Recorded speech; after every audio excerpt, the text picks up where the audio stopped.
So you had a little bit of an unexpected extended break with the game being off last weekend. What have you been working on since then? Trying to find somewhere to train, if I'm being honest, with obviously the freeze and obviously now the snow.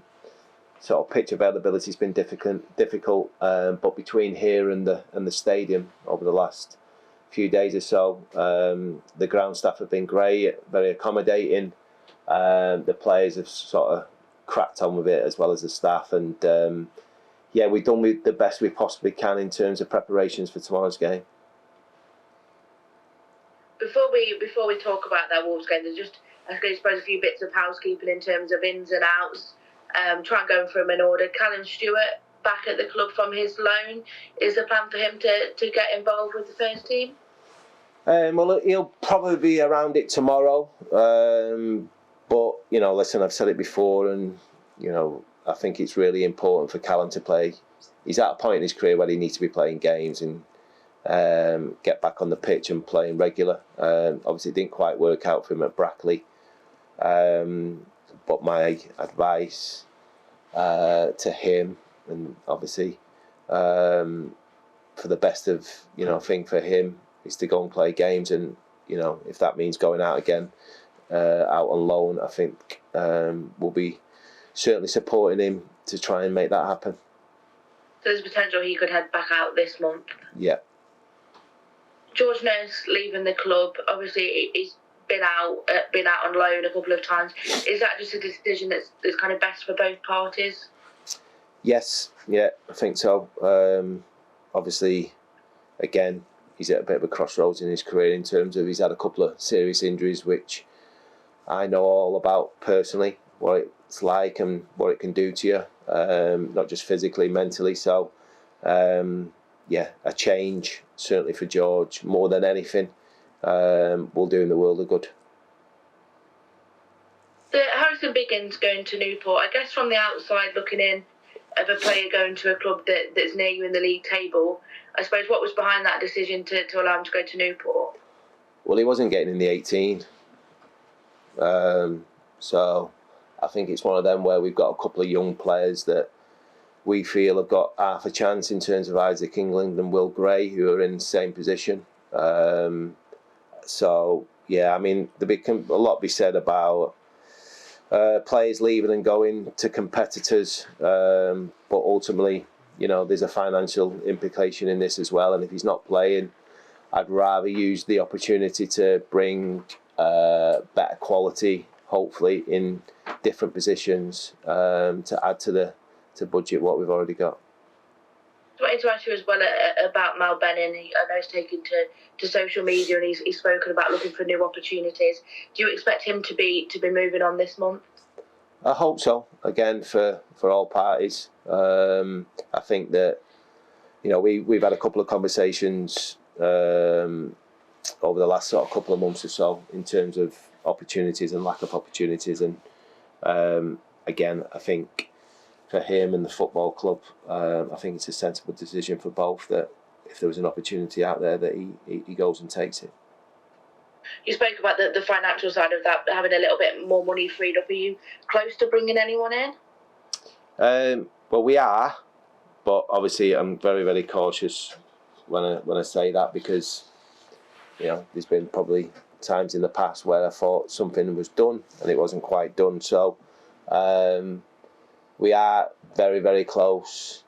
Does that mean obviously it's going to be done over the weekend? Who knows? But I'm confident that sort of 2 or 3 bodies will be in before next week's game against Harrogate. But in time for tomorrow, probably less confident. Is it mainly the loan market that you're looking into, or is there a possibility of someone coming in permanently? Well, I think there's always a possibility of a permanent, but the likelihood is, and the reality is, obviously we're in a position where obviously the loan market is a lot easier for us to do our work in. And listen, if that means we, go above the 5 loans that you can have on a match day, then so be it. I mean, the reality is there's always injuries at most football clubs. So if we have to make a decision at times where, you know, one misses out, then so be it. But we've got to try and sort of find a way of, one, making sure that we try and bring quality into the football club, and two, try and bring them in the right areas of the pitch. Is there a concern with allowing players to go out on loan and players to leave permanently? If you can't get the bodies in that you're hoping to, is there a concern that you may be left a little bit light on the ground? Not necessarily light on the ground, no. I think the reality is, obviously, you can only use 5 subs anyway. Obviously, you have the flexibility of having 7 on the bench.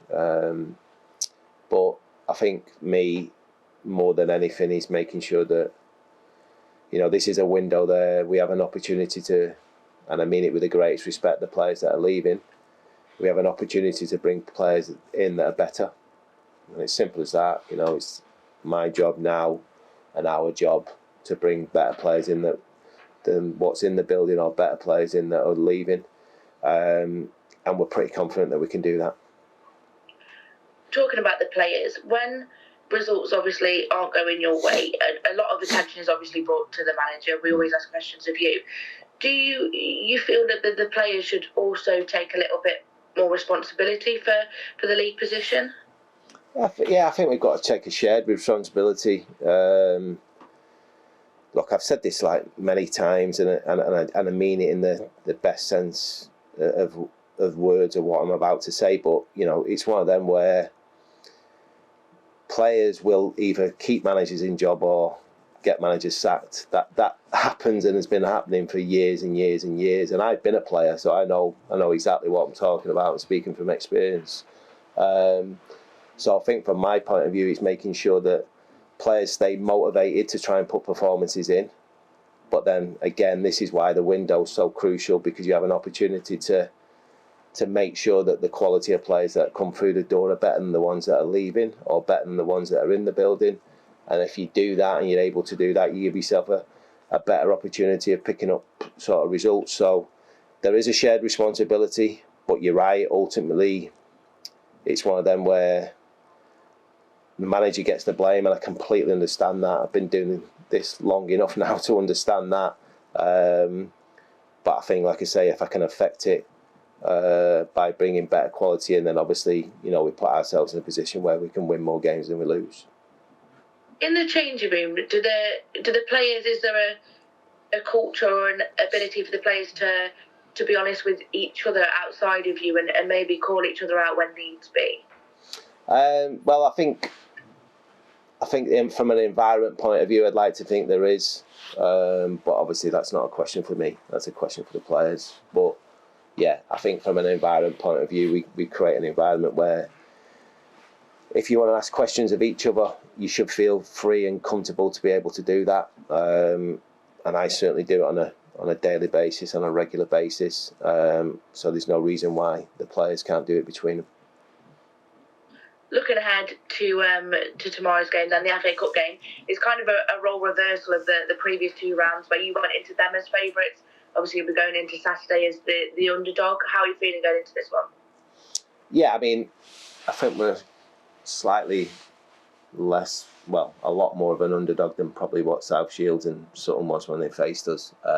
Going to the Molineux tomorrow, but it's going to be a tough task. Obviously, they're in a space, certainly over the last sort of 3 games, where from a confidence point of view, it'll be much higher than it was probably previously. But even before that, I think when you look at the pace, the athleticism, the experience, the internationals that they've got in the group, this was always going to be an incredibly difficult game for us. But it's one that we're really looking forward to, and we're going to enjoy. We're going to be backed by, you know, over 3,000 fans, which is going to be brilliant. The players will enjoy the day. Everyone's looking forward to it. You know, a lot of people use the phrase, there's nothing to lose.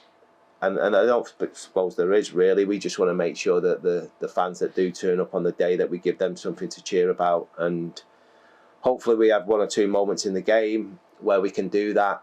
They're going to have a very bad day. We're going to have to have a very good day for the result to go our way. But it's not the first time it's happened. You know, I've managed clubs where we've been the massively underdogs in the games, and you know, big games against Swansea in the Premier League in the third round at Oxford and Newcastle in the fourth round, you know, and found a way of winning. So you never know.